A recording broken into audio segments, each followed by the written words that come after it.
Bon, le son m'a pas l'air mal du tout, donc je me lance.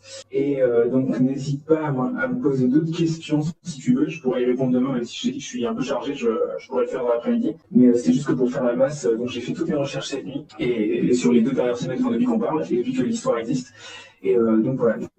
Juste pour te dire, donc je me base, ça c'est entre nous, je me base pour ce que je vais te dire sur ce qu'on s'est dit ensemble, ce que j'ai vu des vidéos de psycho depuis des années, de Fou Ali depuis au moins le printemps dernier que je le suis aussi, de la mise en demeure. Et en fait, ma spécialité, c'est pas ce dont on traite là, mais je sais où chercher. Et du coup, c'est aussi pour ça que j'ai mis du temps à te faire ma réponse, c'est que c'est pas des domaines que je connais forcément, mais ça m'a demandé beaucoup de recherche. Donc, je suis pas forcément sûr à 100% de ce que je dis parce que on n'est jamais sûr à 100% avec la justice, les tribunaux. On peut pas garantir de résultats et tout, mais je me base donc pour te répondre sur vraiment des sources universitaires et scientifiques et pas juste sur mon intuition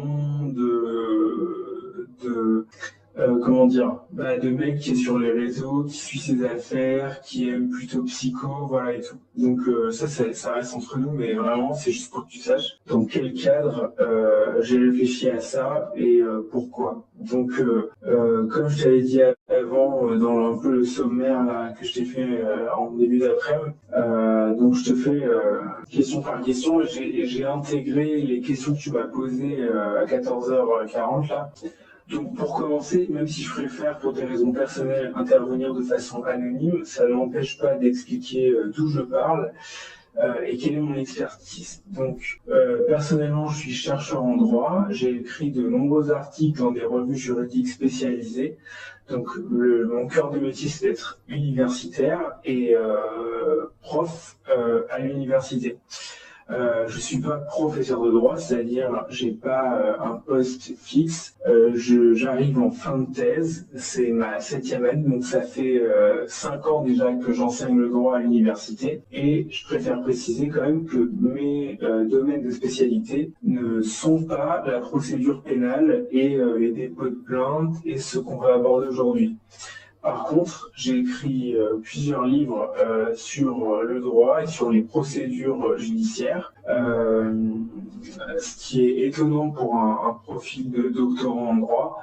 Mais voilà, j'ai eu l'opportunité de le faire et j'ai beaucoup publié. J'en suis très reconnaissant, très chanceux.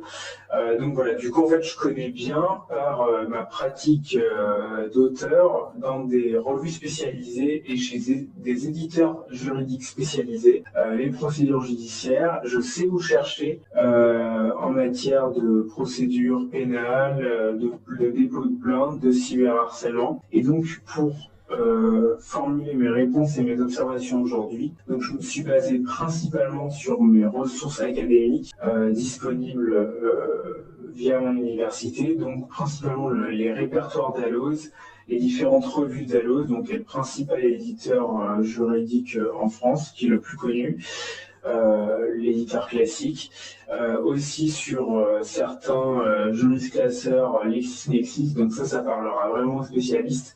Mais donc voilà. Et ensuite, je m'appuie aussi sur l'avis d'un avocat avec qui je travaille beaucoup. Et donc, comment on se situe par rapport au Fou Ali et psychodélique. Donc, concrètement, moi, je suis psychodélique depuis assez longtemps. Et donc, je préfère le dire en début de vidéo. Je le suis depuis longtemps, j'aime plutôt ce qu'il fait et j'aime bien la personne. En revanche, l'avocat avec qui je travaille n'aime pas du tout ce que Psychodélique fait, ne supporte pas son contenu, mais nous sommes d'accord sur les conclusions que je vais te livrer et sur ce qu'on a à penser de cette procédure et de ces multiples plaintes promise contre Psychodélique. Donc du coup, ce qui peut être intéressant dans notre approche, enfin j'espère, c'est que en fait ça allie une approche déjà de quelqu'un qui est avocat, donc qui pratique les procédures devant les juridictions, et quelqu'un qui est professeur, enfin pas professeur, mais qui enseigne le droit, et donc qui connaît la théorie et la recherche universitaire. Et en plus, ça allie aussi quelqu'un qui n'aime pas et quelqu'un qui aime bien psychodélique. Donc voilà. Je précise ensuite que le psychodélique n'est pas un ami personnel. J'ai eu quelques messages avec lui sur les réseaux sociaux, mais ça s'arrête là. Et donc je ne connais pas personnellement, je connais pas sa vie. Voilà, j'ai pas d'intérêt spécial avec lui. Donc ensuite, comment en fait j'en suis venu à m'intéresser à cette affaire?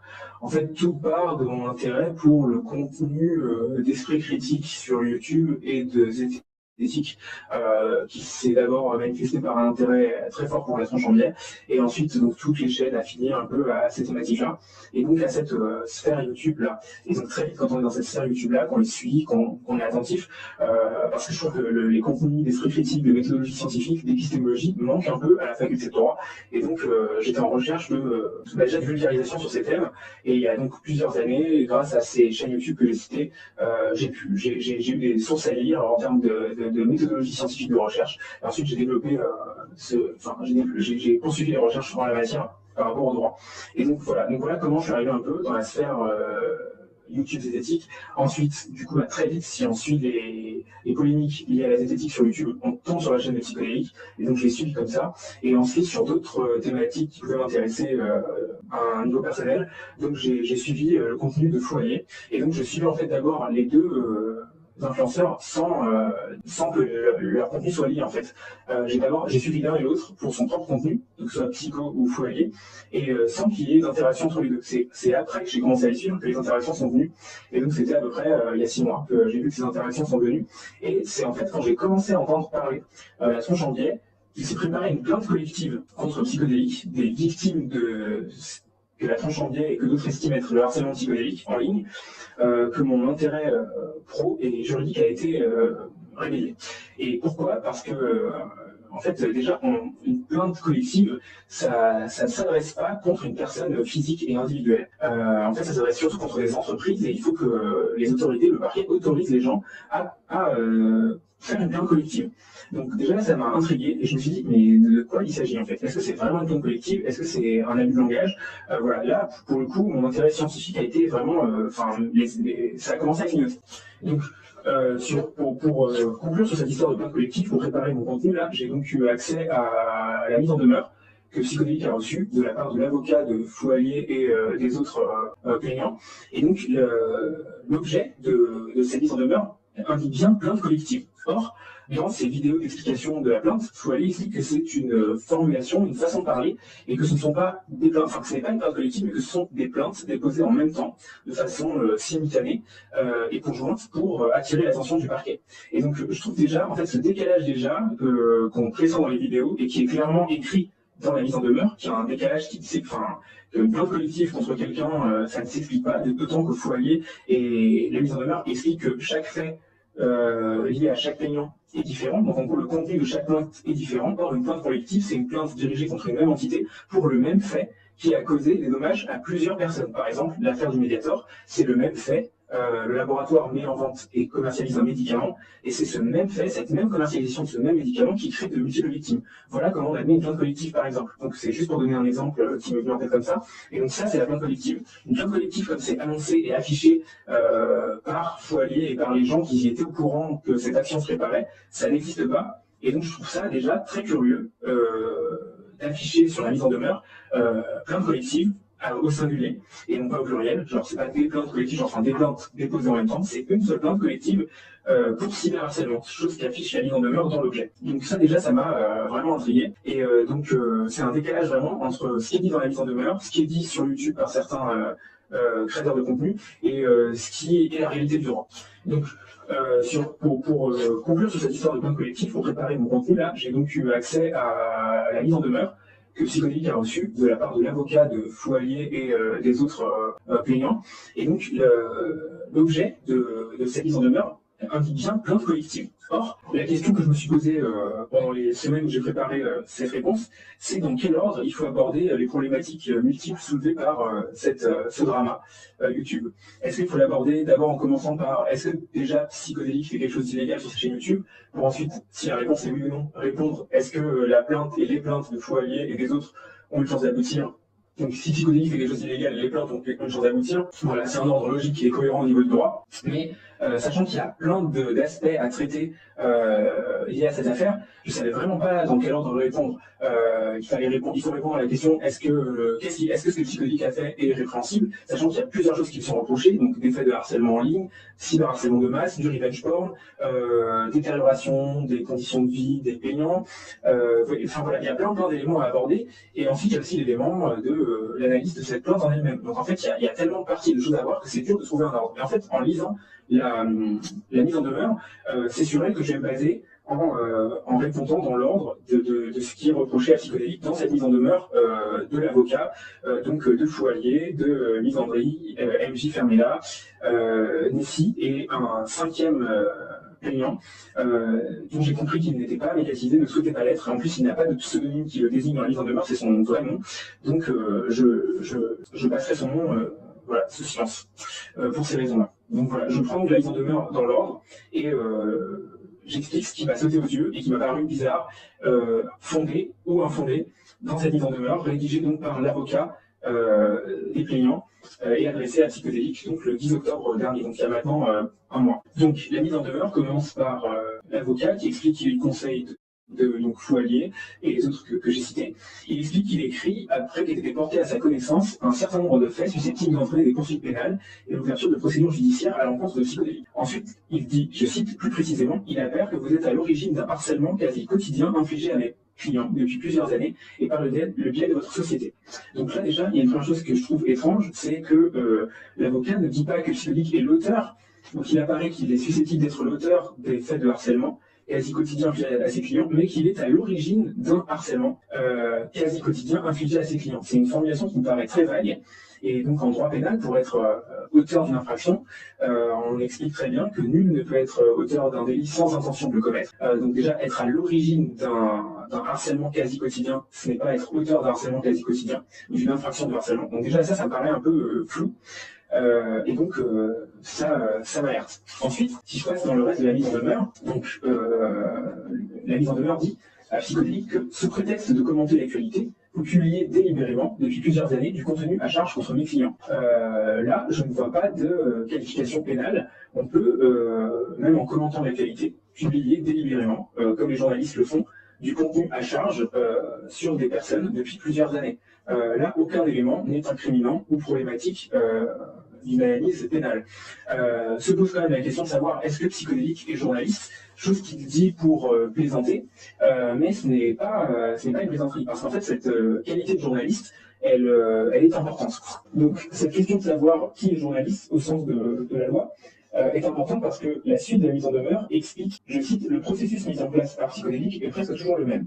Tout en prétendant se faire le relais de l'information, vous offrez une importante visibilité à des situations conflictuelles impliquant les clients, point 1, vous exposez leur vie privée, point 2, et vous orientez votre public à prendre parti contre ces derniers, point 3. Donc, en fait, cette histoire de savoir est-ce que c'est un prétexte de faire le relais de l'information, ça renvoie clairement à la notion de journaliste et de média de presse. Et donc ça, en droit français, cette question, elle est réglée depuis longtemps par la loi du 29 juillet 1880 sur les libertés de la presse, qui précise dans son article 2, est considérée comme journaliste toute personne qui exerce sa profession dans une ou plusieurs entreprises de presse, de communication au public en ligne, de communication audiovisuelle, et il pratique à titre régulier et rétribué le recueil d'informations et leur diffusion au public. Et donc, en fait, pour quelqu'un soit qualifié de journaliste, il faut que l'essentiel de ses revenus viennent de cette activité de recueil et de diffusion de l'information.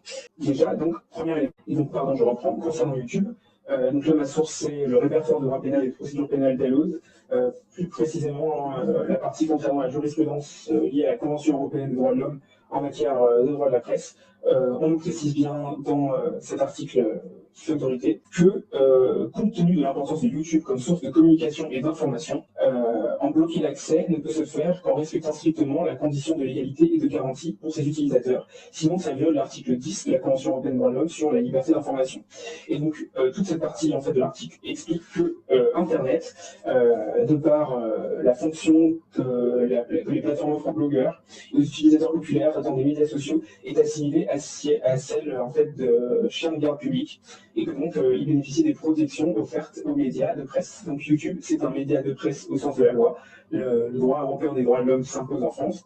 Et donc, même si Psychodélique, on peut estimer de façon personnelle, n'offre pas un contenu journalistique qualitatif, ni d'investigation, le fait qu'il publie sur YouTube des commentaires de l'actualité, médias, Internet, influence, réseaux sociaux, sur YouTube, en fait, c'est une activité qui peut être qualifiée d'activité journalistique professionnelle, au sens du droit européen et surtout du droit français, qui ne nécessite pas d'avoir une carte de presse pour être un journaliste professionnel. Il suffit que l'essentiel de ses revenus proviennent de cette activité en fait, de diffusion d'informations qu'il reprend. Ensuite, il faut savoir, même si Psychodélique exerce une activité journalistique professionnelle, est-ce que ces activités et son contenu n'excèdent pas son droit à la liberté d'expression? Et donc, pour le savoir, je lis directement l'article d'Alloz du répertoire de droit pénal et de procédure pénale sur la jurisprudence en matière de droit de la presse. Toutes les personnes, y compris les journalistes, qui exercent leur liberté d'expression, sont tenus de ne pas dépasser certaines limites. Donc des limites qui concernent notamment le respect de la réputation et des droits d'autrui. En revanche, même dans ce cadre, lorsqu'ils parlent de la réputation et des droits d'autrui, il leur est permis de recourir à une certaine dose d'exagération, voire de provocation, c'est-à-dire d'être quelque peu immodérés dans leurs propos. Et ça, c'est une jurisprudence de la Cour européenne des droits de l'homme établie. Donc, en fait, quand on commente l'actualité, quand on se livre un commentaire d'informations qui sont publiques, on peut exagérer dans son analyse et être plus virulent, et donc même de provoquer dans le commentaire. Donc là, je ne dis pas que Psychodélique provoque dans ses propos, il me semble que ce n'est pas le cas. Et quand bien même ça le serait, en fait, on a le droit, quand on commente quelque chose qui est public, d'exagérer. Donc, si on considère d'un côté que Psychodélique ne révèle pas d'informations, n'a pas d'activité de journaliste d'investigation, et qu'il fait seulement le relais et le commentaire, il a le droit d'être provoquant, et même de déformer un peu la réalité, comme c'est établi de façon très claire par les tribunaux. Et ensuite, si jamais on considère qu'il exhume des informations et qu'il a révélé des informations qui n'étaient pas connues avant lui, et bien en fait, il est un journaliste au sens journaliste d'investigation, il révèle des informations sur des personnages publics. Et ce que la mise en demeure dit, en désignant toutes les, 4 et 5 plaignants, ce qui est beaucoup, je ne vois pas ce que ça change d'en oublier un. Ça ne change pas que les 4 autres ont le même avocat, et que la plainte est, comme c'est formulé dans la mise en demeure, et qu'un des 5 plaignants est la figure de proue de cette plainte, comme la mise en demeure le laisse transparaître de façon très claire. Donc même s'il y en a un 5e, ça ne change rien à ça. Et donc tous ces plaignants, sauf ce 5e, dont je ne citerai pas le nom parce qu'il n'est pas par leur passage public, sont désignés dans la mise en demeure par leur vrai nom, mais aussi par leur pseudonyme sur les réseaux et par le nom avec lequel ils sont connus sur les réseaux. Donc rien ne me semble justifier de considérer que ça excède les limites de la liberté d'expression, vu les jurisprudences établies en droit européen et en droit. La mise en demeure poursuit en indiquant à Psychodélique que le processus qui est mis en place est presque toujours le même. Tout en prétendant vous faire le relais de l'information, 1. Vous offrez une importante visibilité à des situations conflictuelles importantes des clients, le plus souvent elles-mêmes constitutives d'infractions pénales. 2. Vous exposez leur vie privée. 3. Vous orientez votre public à prendre parti contre ces derniers. Là, dans ce paragraphe que je viens de lire, tout me paraît étrange. Déjà, le point 1, il reprochait à Psychodélique d'offrir une importante visibilité à des situations conflictuelles qui impliquent ses clients admis être des personnages publics, puisqu'ils sont désignés pour 4 d'entre eux sur 5 par leur pseudonyme et le nom connu des réseaux sociaux. Donc, il reprochait d'offrir à ses clients, qui sont des personnages publics, une visibilité à des situations conflictuelles qui les impliquent et qui sont le plus souvent constitutives d'infractions pénales. Cette formulation semble admettre en l'état que l'avocat reconnaît que ses clients sont auteurs d'infractions pénales et que Psychodélique offre une visibilité à ces faits-là. C'est très étrange de reprocher à quelqu'un qui est journaliste de fait sur YouTube d'offrir une visibilité sur des infractions pénales qui concernent des personnages publics. Est-ce que ce n'est pas le rôle du journaliste? Ça, c'est juste une question que je pose à part. Ensuite, il est reproché d'autres éléments qui ne sont pas constitutifs de l'infraction, des infractions alléguées, de harcèlement ou de diffamation. Le fait d'orienter un public à prendre parti contre les clients de l'avocat, sachant que l'avocat vient de dire que Psychodélique offre une visibilité à des situations conflictuelles qui sont constitutives d'infractions pénales, si ces situations constituent d'infractions pénales, est-ce que l'orientation du public à prendre parti contre les auteurs de ces infractions n'est pas logique? Voilà, là c'est une question sur la rédaction et sur la logique même de la procédure que je me pose à la lecture. Ensuite, la mise en demeure poursuit en expliquant à Psychodélique qu'il a notamment mis ses réseaux sociaux au service d'une campagne de harcèlement et de diffamation menée par deux individus, Fouachier et Boutacritique, alors que des plaintes ont été déposées contre ces personnes par Foualier à la suite de centaines de tweets le mentionnant directement ou indirectement, et que Psychodique leur a, le 20 septembre 2023, offert une tribune sur sa chaîne YouTube principale, ce qui a multiplié l'écho de l'affaire et par conséquent les répercussions négatives ayant impacté la vie personnelle de son client, à savoir Foualier. Là, je ne vois pas non plus de qualification pénale ou quelque chose qui soit répréhensible, sachant que j'ai réécouté avant de répondre à ta demande, Zioclo, la vidéo psychodélique, où il met en cause, avant de recevoir Fouachi et Boutacritique, ces deux personnes en disant qu'elles ont doxé, diffamé, harcelé le Foualier sans le justifier. Et donc on entend clairement dans la vidéo de Psychodélique qui s'appelle... alors elle est citée dans les mises en demeure comme une des vidéos qu'il faut que Psychodélique supprime. Donc c'est bref, c'est la vidéo où il parle du harcèlement que subit Foualier. Et donc en fait, il me semble que dans cette vidéo-là, Psychodélique reprend les arguments donnés par Foualier sur les deux personnes contre qui il a porté plainte pour harcèlement et doxing, et Psychodélique, en reprenant les arguments de Foualier, sachant qu'il n'y a pas eu de jugement, que ces deux personnes n'ont pas été condamnées pour harcèlement, doxing, etc., et que Psychodélique les met en cause directement, en fait, quand il les reçoit, sachant qu'il a lui-même mis en cause ces personnes, en commentant de façon personnelle le drama entre Foualier et Fouachier et Boutacritique, Psychodélique leur doit un droit de réponse sur sa chaîne.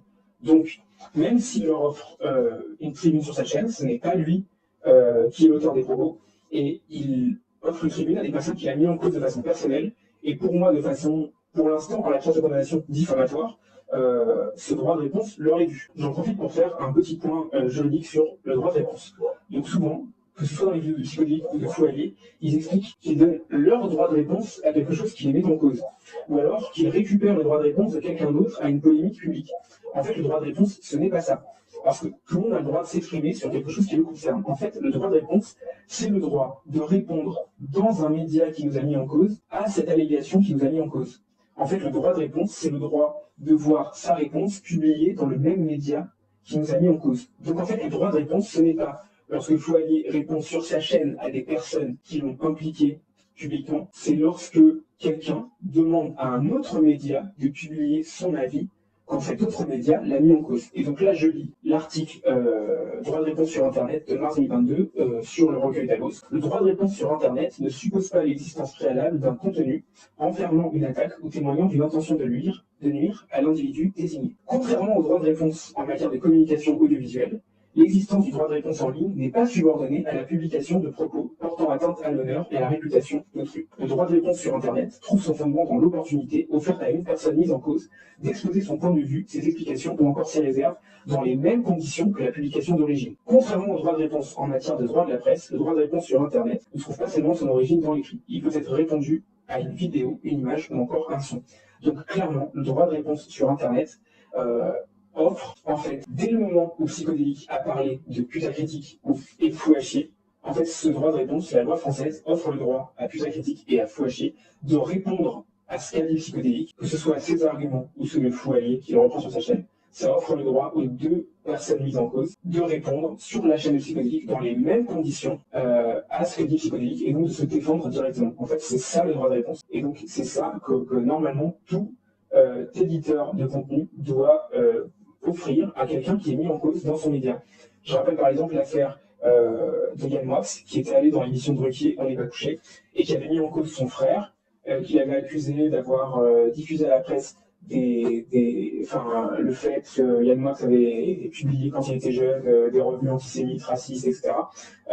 Quand Yann Moix a expliqué que c'est son frère qui était responsable de ça, qui lui en voulait, etc., les semaines suivantes, Laurent Ruquier a été obligé de lire à la même heure et dans la même émission une lettre de l'avocat ou du frère de Yann Moix directement qui répondait à ses arguments, sans forcément pouvoir répondre. En fait, c'était le frère de Yann Moix qui exerçait son droit de réponse à l'encontre des propos allégués initialement. Donc en fait, le droit de réponse, ce n'est pas le droit de répondre à quelque chose ou à quelqu'un. Le droit de réponse, c'est le droit de se défendre dans un média qui nous a mis en cause. Et donc, pour moi, étant donné que Psychodélique a repris tous les arguments de Foualier sur Putacritique et Fouachier dans une des premières vidéos, il est dans l'obligation d'accorder un droit de réponse dans les mêmes conditions, c'est-à-dire dans une même vidéo, sur sa même chaîne principale, à ces deux personnes qu'il a mis en cause lui-même personnellement. Quand bien même il ne se contenterait que de faire le relais des arguments de Fouallier. De la même manière, Ruquier, qui avait diffusé dans son émission les propos de Yann Moix, pour lequel il n'était pas responsable, a été obligé de lire la réponse du frère de Yann Moix dans une émission qui a suivi, alors que Yann Moix n'était pas là, ni son frère. C'est Ruquier, en tant que diffuseur des propos,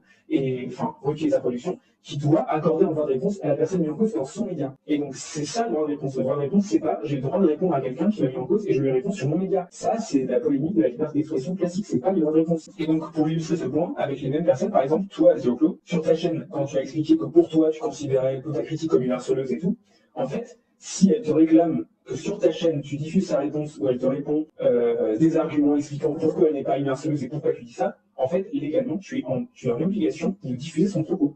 Parce que tu l'as mise en cause sur ta chaîne, et donc elle a un droit de réponse à cette mise en cause personnelle de sa personne et de ses actes sur ta chaîne. C'est ça le droit de réponse, en fait, pour que tout le monde comprenne bien. La mise en demeure continue. Après avoir expliqué les éléments dont j'ai parlé, l'avocat auteur du document explique à Psychodélique qu'il ressort de ce qui précède qu'en reprenant à votre compte le harcèlement infligé par des tiers à mes clients, vous vous livrez vous-même à une campagne de cyberharcèlement visant Fouallier et les autres clients. Donc déjà là, il y a aussi un élément particulièrement délicat, c'est est-ce que le fait de reprendre du harcèlement infligé par des tiers à ses clients constitue une campagne de cyberharcèlement. Déjà, il faudrait qu'il y ait harcèlement des tiers à l'égard du client, ce qui n'est pas encore établi et qui reste à établir. Peut-être qu'il y a des faisceaux d'indices et tout, mais ce que l'avocat des plaignants appelle une reprise du harcèlement infligé aux clients, en fait, est un droit de réponse que Psychodélique doit à Fouachier et Pousa Critique, car dans la vidéo précédente sur la réponse, il les a mis en cause, et si on réécoute la vidéo, il les met en cause de façon grave et directe, en prenant complètement le parti de Fouallier. C'est ça qui est assez étonnant dans cette mise en demeure et dans ce narratif qui est développé par un avocat. Donc voilà, là je trouve ce point très très surprenant. Pendant que j'y suis, sur les choses étonnantes à propos de l'avocat des plaignants. Autant mettre les pieds dans le plat directement, moi-même n'étant pas avocat, je n'ai pas une obligation de confraternité envers un collègue puisque ça n'en est pas un. Et donc je me permets les observations suivantes. Lors de la vidéo de réponse de Fouachier et Pousa Critique sur la chaîne Psychodélique, Fouachier a expliqué avoir commenté les tweets de l'avocat des plaignants en demandant des critères de qualification du harcèlement en ligne et de l'abus de faiblesse et de la manipulation, etc. Je ne me rappelle pas exactement, mais c'est pas très important. Et donc Fouachier explique avoir demandé ça parce qu'elle a pensé que cet avocat n'était pas un avocat individuel, mais était un service public, parce que le compte de cet avocat s'appelle Mon Avocat. Et donc j'ai vérifié, le compte de cet avocat s'appelle @mon avocat et le pseudonyme est aussi Mon Avocat. Rien n'indique son nom et son barreau d'exercice. Or ça, c'est complètement interdit par la déontologie des avocats et ça a été confirmé pour les comptes Twitter et les comptes des réseaux sociaux par des avis du Conseil national des barreaux. Et donc, normalement, ça, c'est vrai que les avocats ne le diraient pas sur d'autres avocats, car il y a une obligation de confraternité entre les avocats qui sont membres du même ordre professionnel. Mais moi, étant chercheur en droit, n'étant pas avocat, cette obligation de confraternité, j'en ai un peu rien à faire. Et en fait, l'argument de Fouachier, même si, pour dire le fond de ma pensée, je pense que cet argument est de mauvaise foi, car la méprise ne me semblait pas, comment dire, il me semble qu'en regardant l'échange sur Twitter, on ne peut pas faire de méprise. En revanche, l'argument qui est développé par Fouachier est légitime, car un avocat n'a pas le droit de faire ça. On n'a pas le droit de s'appeler mon avocat sur Twitter et en fait être l'avocat de quelqu'un de spécifique. Et donc là, je te donne les références tout de suite de ces éléments-là. Et donc pour déterminer que le nom du compte Twitter de cet avocat est abusif ou contraire au déontologie de la profession, je me base sur l'article 10.5 du Règlement intérieur national de la profession d'avocat qui explique que l'avocat qui utilise un nom de domaine qui évoque de façon générique son titre d'avocat ou un titre qui peut prêter à confusion est interdite. Le site de l'avocat ne peut comporter aucun encart ou bannière publicitaire autre que ceux de la profession. Et ce site et ce nom de domaine doivent comporter le nom de l'avocat ou la dénomination du cabinet en totalité ou en abrégé qui peut être suivi ou précédé du mot avocat. Et donc ça veut dire que les avocats en fait ne peuvent pas créer un site internet ou une page qui s'appellerait par exemple avocat violence conjugale. Ça avait donné, cet exemple, en fait, avait donné lieu à une querelle entre Dupond-Moretti et Maître Tomasini, qui est une avocate soi-disant spécialisée dans la lutte contre les violences conjugales, une spécialité qui n'existe pas en droit. Et elle avait mis en cause Éric Dupond-Moretti parce qu'il mettrait une pression par sa présence dans les tribunaux sur les présidents de cours d'assises et sur les jurés. Et Dupond-Moretti avait répondu en faisant une lettre en expliquant qu'il avait cru bien lire les règles et obligations déontologiques des avocats, et il lui semblait que cet avocat, dont le nom de domaine était avocat de violence conjugale ou un truc comme ça, ne respectait pas ses obligations. Et suite à ça, ça n'a pas été plus loin parce que dès la publication de la lettre du Dupond-Moretti, avant qu'il ne soit ministre, cette avocate a changé le nom de son site internet. Donc d'ailleurs, je recommande aux gens qui écoutent la vidéo de lire l'enquête de Charlie Hebdo sur le business des avocats et avocates spécialisés dans la défense des victimes, des femmes victimes de violences conjugales, qui se font des couilles, ou plutôt des ovaires en or, sur les cas de ces femmes qui sont mal défendues par des avocates se prétendant exercer une spécialité qui en fait n'existe pas. Donc voilà, je vous conseille cette enquête de Charlie Hebdo de l'année dernière qui est passionnante et qui est vraiment signifiante. Mais donc bref, tout ça pour dire que les avocats n'ont pas le droit de faire ça. En revanche, effectivement, l'article que je cite ne s'applique qu'au nom de domaine site internet. Quid, donc, qu'en est-il des profils sur les réseaux sociaux et sur Twitter? Eh bien, pour l'avocat qui ne crée pas un site internet ou une page de publicité, mais qui crée simplement un compte de mise en avant publique de ses activités sur les réseaux sociaux, il y a un avis du Conseil national des barreaux spécifique à ça, dont une section est consacrée à l'avocat participant à un blog ou un réseau social. Je cite: l'avocat qui participe à un blog ou un réseau social type Facebook ou Twitter en sa qualité d'avocat peut faire la promotion de ses services, mais il doit respecter les principes essentiels de la profession. Une page professionnelle doit faire état de la qualité d'avocat et permettre de l'identifier dans des conditions de l'article 10.2 du règlement que j'ai cité. En gros, donc les avocats mettent sur leur page Twitter s'ils officient en tant que tels. Et Fouallier explique bien que son avocat, qui a le compte Twitter qui s'appelle Mon Avocat, répond à Fouachier en qualité de son avocat. Fouallier dit bien dans une vidéo que la réponse ensuite de Fouachier, qui demande des précisions sur le cas d'une personne qui alléguerait une fausse qualité, qui allègue une fausse qualité de professionnel de santé pour manipuler des femmes. Donc, en rapport à ça, Fouallier explique bien que c'est du pain béni pour lui et son avocat, car Fouachier répond directement à son avocat ces faits-là. Et Fouallier explique bien que Fouachier ne pouvait pas savoir que c'est son avocat personnel. Et en fait, sans être au courant des normes juridiques déontologiques en la matière, Fouallier exprime bien la réalité du droit. Effectivement, même si Fouachier, et je le pense, est sans doute de mauvaise foi quand elle explique qu'elle pense que c'est une page de service public, en fait, Fouachier a raison, car effectivement, elle ne peut pas savoir que c'est l'avocat de la personne qui a apporté plainte contre elle. Et donc, en raison de ce principe, cet avocat viole les règles déontologiques de sa profession, y compris les avis consultatifs du Conseil national des barreaux de France. Et donc, pour finir l'article, une page professionnelle d'un avocat doit faire état de la qualité de cet avocat et permettre de l'identifier. Il est dès lors recommandé aux avocats de faire preuve de la plus grande prudence dans leurs propos, notamment lors d'une réponse hâtive sur un sujet houleux ou léger. Donc, un avocat qui répond à une personne qui a fait l'objet d'une plainte de la part d'un de ses clients devrait être identifiable, simplement pour garantir les droits de la défense. On y reviendra plus tard sur les droits de la défense. Donc voilà, les vidéos de Fouallier qui expliquent que son avocat a beaucoup de scrupules envers les différents clients, qui ne veut pas tous, les différents payants, qui ne veut pas tous emmener au procès, car pour emmener au procès, il faut des preuves. Encore heureux que pour emmener au procès, il faut des preuves, soit dit en passant. Mais que donc cet avocat a beaucoup de scrupules à faire ça, et qu'il en emmène quand même 10, dont on va voir que ça est très douteux, cette plainte multiple collective, qui en fait n'est pas une plainte collective, qui est une dénomination abusive, couplée au compte Twitter, qui ne respecte pas les règles de base déontologique de la profession d'avocat, que les avocats apprennent en première année à l'école des avocats une fois qu'ils ont le concours. Il y a un cours spécifique dédié à ça. Ça a été confirmé par l'avocat que j'ai consulté pour faire la réponse. Ceci, plus ces trois éléments, me font raisonnablement douter des scrupules de cet avocat. Donc on pourra revenir à la fin sur les avocats dans cette affaire d'ailleurs, car je pense que aussi bien que tous les avocats en jeu et engagés par les différentes parties sont, ne sont pas, ne disent pas la vérité à leurs clients. Voilà, je prends des grosses pincettes pour dire ce que je dis, car c'est très délicat de dire qu'ils abusent de la confiance ou qu'ils distordent un peu la réalité juridique. C'est pas forcément le cas. On ne peut jamais être sûr en justice de l'issue d'une décision.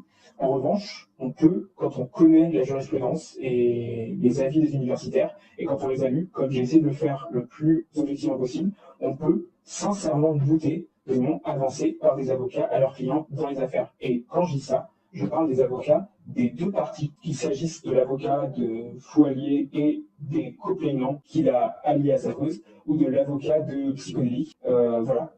Pour continuer sur la position des avocats des deux parties, d'abord il me semble que les vidéos produites par la Tronche en Biais d'analyse des mémoires et des documents fournis par Maître Divisio pour ces trois clients, donc Idriss Aberkane, Psychodélique et Frédéric Delavier, ces documents, ces procédures au tribunal de commerce me semblent complètement de propos, surtout, ayant consulté les avocats que je connais qui peuvent officier en la matière, les tarifs dont j'ai eu connaissance me semblent complètement disproportionnés. C'est vraiment très exagéré pour une procédure qui, à mon avis et à l'avis des avocats que j'ai consultés, et à l'avis des juristes professionnels, pour certains que je connais bien, d'autres non, diffusés sur la Tronche en Biais, de notre avis collectif, ces procédures ont très peu de chances d'aboutir, même s'il y a eu des jurisprudences du tribunal de commerce de Paris avec les journaux de presse qui allaient dans le sens inverse. Voilà, ça me semble avoir peu de chances d'aboutir à terme.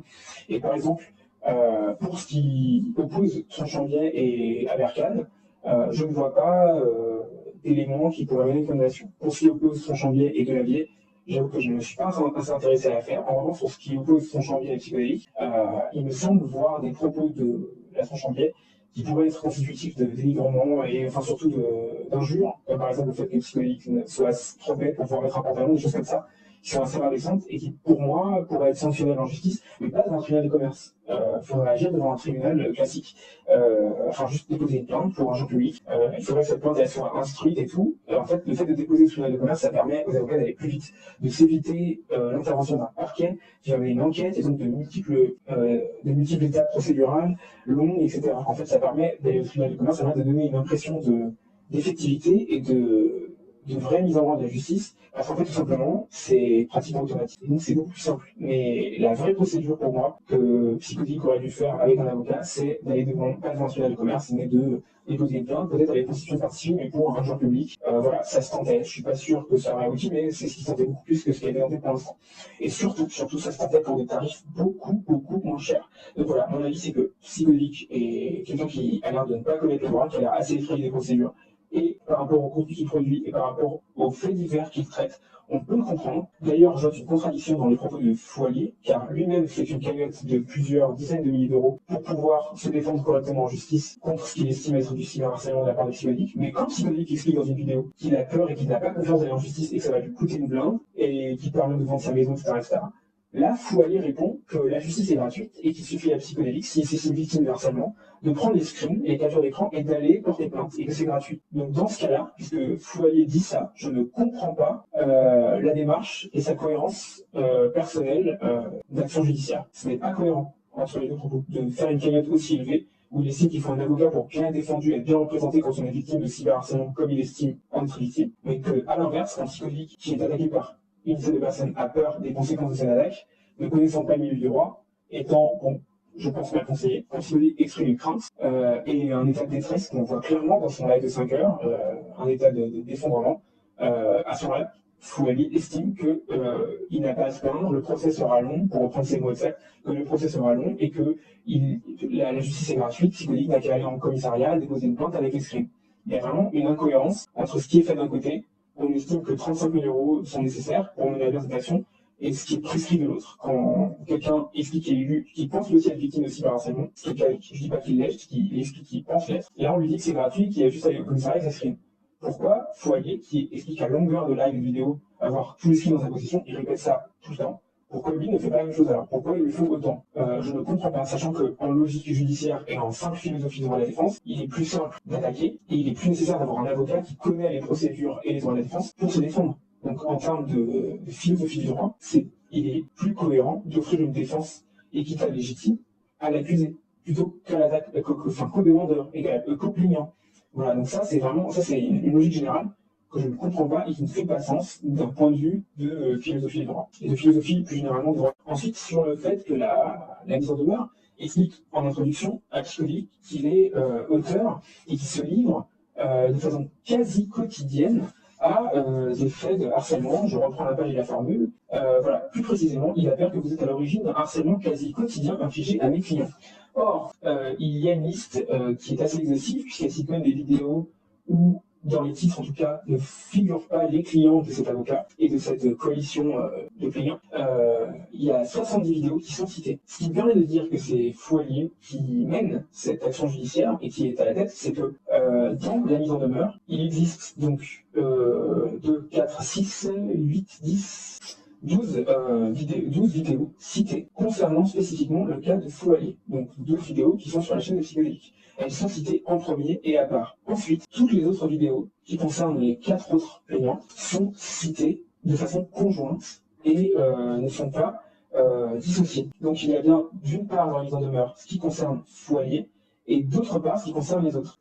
Contrairement à ce que sous-entend Fouallier quand il commente la mise en demeure, ce ne sont pas, dans cette mise en demeure, 5 plaintes ou 5 menaces de plaintes distinctes. Il y a des faits qui, d'une part, concernent le Fouallier, des vidéos qui ne concernent que lui, et d'autre part, des vidéos qui concernent tous les autres. Effectivement, vu comme ça, 70 vidéos sur 2 ans, comme le dit l'avocat, 70 vidéos qui totalisent 46 heures de diffusion sur YouTube et 5 millions de vues sur YouTube, ça peut paraître beaucoup et répétitif. Mais en revanche, quand on distingue celle-ci pour chaque plaignant, c'est plus du tout la même histoire. Puisqu'ensuite, dans les vidéos de Fouallier où il explique la plainte et la cagnotte, il explique que ce sont des plaintes séparées. Puisque de toute façon, les plaintes collectives en la matière ne sont pas possibles, ça n'existe pas. Ce sont bien des plaintes séparées. Et donc là, si on ramène à chaque plaignant, sur la mise en demeure, le total, ce n'est plus 70 vidéos et X faits allégués et reprochés à Psychodélique, comme le dit Fouallier dans sa vidéo. Donc du coup, j'ai compté. Donc en ayant compté, on voit que la mise en demeure, on recense 12 vidéos concernant Fouallier, qui ont été publiées par Psycho entre le 8 juin 2023 et le 22 septembre 2023. Or, est-ce que ces vidéos, par leur répétition, donc 12 vidéos en 5 mois, constituent-elles un harcèlement par leur répétitivité? On voit que une des vidéos une des 12 concerne le Fouallier qui n'en peut plus des pressions de la gauche. Ensuite, le Stéphane Edouard qui assigne Fouallier pour agent public. Stéphane Edouard qui strike la chaîne du Fouallier. On voit ensuite que Cro-Blanc veut striker la chaîne du Fouallier, que Fouallier cache le précepteur, et que c'est hilarant d'hystérie. Certes, le titre n'est pas flatteur pour Fouallier, mais la vidéo de Psycho ne fait que commenter le contenu de Fouallier en apportant en plus une réponse à ses propos, qui lui ont valu des attaques de Frédéric Delavier, il me semble, et qui ont conduit Fouallier lui-même à retirer sa propre vidéo et ses propos, qui pouvaient être diffamatoires et en plus inexacts au point de vue scientifique et des publications universitaires, dans la critique que Fouallier faisait de Delavier. Donc, pour moi, toutes ces vidéos qui commentent l'actualité médiatique de Fouallier, qui est attaqué par Stéphane Edouard, qui a ensuite, Stéphane Edouard, fait striker la chaîne du Fouallier, Cro-Blanc qui a menacé de striker la chaîne, etc. Tout ça, c'est du commentaire d'actualité, médias internet. Certes, on peut estimer que ce n'est pas intéressant, que ce n'est pas national. En attendant, il y a quand même un article dans le Canard enchaîné dans la presse nationale écrite sur cette attaque. Donc, est-ce qu'il faut attaquer aussi Canard enchaîné pour avoir parlé des deux? Donc déjà, sur ces 12 vidéos, il y a une bonne part qui n'est pas pour moi constituée de harcèlement ou de diffamation. On a ensuite les 6 dernières qui expliquent Frédéric Delavier porte plainte contre Fouallier. Et Frédéric Delavier a bien annoncé qu'il avait porté plainte contre Fouallier. Ensuite, Frédéric Delavier s'est rétracté en disant qu'il ne porterait pas plainte. Car Fouallier s'était excusé dans le message privé, avait retiré sa vidéo. Donc Psychodélique, en ayant relayé la parole première de Frédéric Delavier qui avait annoncé porter plainte, ne commet pas de diffamation, même si Frédéric Delavier n'a finalement pas porté plainte. Relayer une diffamation de façon constante en jurisprudence, ce n'est pas diffamer, et ce n'est pas illégal, dès lors que les précautions ont été prises. Donc en précisant que c'est telle personne qui alléguait tel fait, sans le reprendre à 100% pour soi, comme par exemple toi, Zio Claude, tu as pu le faire pour les allégations visant MJ, dont je ne saisis pas toute la portée et tout, mais en ayant par exemple mis en cause certaines paroles, ou en ayant dit sous réserve de validation ultérieure de ces témoignages. En fait, ça, même si ces témoignages sont faux, de relier des faux témoignages, des témoignages qui s'avèrent de diffamation, ce n'est pas diffamer. C'est autorisé en vertu de la liberté d'expression, en fonction des pincettes qui sont prises. Pour poursuivre, dans les autres vidéos listées par la mise en demeure, dans la mise en demeure, on nous explique Fouallier doxé, voilà. Je ne vois pas ce qu'il y a d'harcèlement là-dedans. Ensuite, dans la vidéo où Psychodélique appelle à ne pas harceler Fouallier, je ne vois pas pourquoi elle est listée aussi. Droit de réponse de Fouachier toute la critique contre le Fouallier. Là, pour moi, Psychodélique n'est pas juste dans son bon droit, il est dans une obligation qui constitue le droit de réponse. Et ensuite, Psychodélique diffuse même une vidéo qui s'appelle Fou allié, son droit de réponse et son dépôt de plainte. Donc là, pour moi, vraiment, la neutralité, et en tout cas la tribune identique offerte aux deux parties de ce litige qui oppose Fou allié et Fou et Epousa critique, Psychodélique pour moi offre une même tribune, de même équivalence à ces deux parties au litige. Que Psychodélique ensuite dans ses propos commente et estime crédible, légitime de façon différente les deux parties, ça n'est pas un problème, c'est un droit de liberté d'expression, comme Laurent Ruquier a pu offrir à Yann Moix une tribune énorme en lui donnant la possibilité de s'exprimer lui-même sur l'affaire qu'il opposait à son frère. Et Laurent Ruquier l'a offert au frère de Yann Moix, mis en cause pendant de longues, je crois plus d'une demi-heure. Donc Yann Moix a mis en cause son frère pendant plus d'une demi-heure à l'antenne en direct sur France 2, enfin pas en direct mais en heure de grande écoute sur France 2, son frère. Laurent Ruquier n'a offert qu'à ce dit frère mis en cause une réponse écrite qu'il a lui-même lue et dont on voyait bien que Laurent Ruquier n'accordait pas le même crédit à cette réponse. Déjà, ne lui offrant pas la même condition d'écoute, mais il a diffusé cette réponse dans la même émission, à la même heure, dans des conditions semblables. Eh bien, ça suffit. On a le droit aussi de donner son avis sur. Ensuite, concernant les autres vidéos désignées dans la mise en demeure, donc je rappelle, l'avocat liste d'une part les vidéos qui concernent Fou allié et d'autre part les vidéos qui concernent les 4 autres, de façon indistincte. Donc, ce qui témoigne quand même de qui porte cette action ou cette envie de judiciarisation de ce conflit. C'est le foyer de façon très intérieure, c'est le foyer qui fait les vidéos pour appeler au don, pour payer des frais d'avocat, c'est le foyer qui a créé la cagnotte, son nom complet était d'ailleurs visible sur le site Litchi. Voilà, donc là, même la mise en demeure permet de dire que c'est le foyer qui gère ça et qui mène ça. Ce n'est pas une diffamation. C'est une analyse objective de ce qui se passe. J'y reviendrai par la suite sur, pour moi, ce qui est une analyse objective, et pas que pour moi, pour les avocats qui donnent des conseils, et qui n'aiment pas le contenu psychologique, et qui n'aiment pas même la personne psychologique. Nous sommes tous d'accord. Donc ensuite, toutes ces vidéos, donc des 70 initialement annoncées, quand on retire les 12 de foyer, il en reste 60, qui concernent 4 autres personnes. Donc, on va dire, allez, en divisant de façon équitable, les premières vidéos listées concernent, la première vidéo listée, concernant les autres, est datée du 29 juin 2020. Donc en fait, on reproche à Psychodélique d'avoir harcelé de façon quasi quotidienne par ses vidéos les clients, en fait avec 60 vidéos publiées en 3 ans, entre juin 2020 et maintenant. Ça ne paraît pas constitué un harcèlement quasi quotidien, on va dire une vidéo par jour, donc sur 3 années. On est à donc 365 jours par an x 3, donc on va être à 1100 jours à peu près, 1100 jours. Divisé par 60 vidéos. Bon, ça va faire une vidéo toutes les 3 semaines en moyenne. Est-ce que c'est un harcèlement quasi quotidien, une vidéo toutes les 3 semaines? Voilà, j'en doute. Ensuite, est-ce que ces vidéos concernent les 4 autres, qui sont donc des harcèlements, qui, en droit, un harcèlement est constitué par un fait répété. Donc quand on fait le calcul de ces vidéos, en 2020, il y en a à peine 4. Alors ça commence en juin, donc il y en a 4 sur 6 mois, donc moins de 1 par mois. En 2021, il y en a 15, donc 1 par mois environ. C'est pas non plus quasi quotidien. En 2022, en revanche, il y en a beaucoup plus. Il y en a une trentaine. Est-ce que cette trentaine concerne la même personne? Eh bien, elles ont l'air de toutes concerner MJ jusqu'à août 2022. Ensuite, MJ, il a une vidéo dans le titre ne mentionne aucun des paiements. Et ensuite, ça reprend sur MJ. Et en fait, toutes les vidéos, il y en a plein qui ne citent aucun des payants, dans le titre au moins et dans le thème annoncé, et en fait citent la plupart du temps MJ.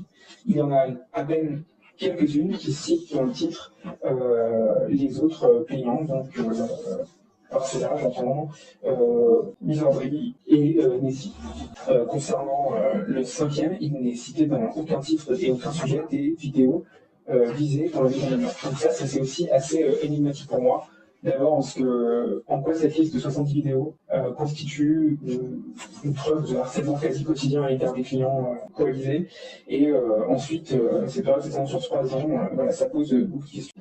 Donc après cette énumération des vidéos qui semble exhaustive, la mise en demeure explique en 2 que Psychodélique alimente très régulièrement les polémiques subdivisées par l'intermédiaire de ses réseaux sociaux, et notamment sur son compte X Twitter. L'avocat explique qu'il a à son dossier qu'au vu d'un très grand nombre de tweets, publications et commentaires, au terme desquels Psychodélique mentionne directement ou indirectement ses clients. Ensuite, la mise en demeure passe directement au point 3. La mise en demeure n'explique pas en quoi le fait de mentionner directement ou indirectement les clients serait constitutif d'un harcèlement.